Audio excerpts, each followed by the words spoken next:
Dizmeyle gittim. Baktım otun içinde gidip var. Kuyruğundan tuttum da solladım. Yedim. Korkmaz mısın hiç? Hiçbir şeyden korkmam. Böylece Evvela börtü. Allah.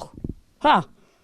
Allah, Cenab-ı Allah insanı yardımcı olduktan kere Evinde de tek başına kalıyorsun sen. evet. Tek başıma durarım. Silahın falan var mı? Tüfeğin falan. Vardır senin kesin. Var mı? Tek kırma mı çifte kırma mı? Bu da var, öteki de var. Belime soktum mu hadi. Ayda 500 yatırayım. Ona. Evet. Ruhsatlı. Evet. Ona göre.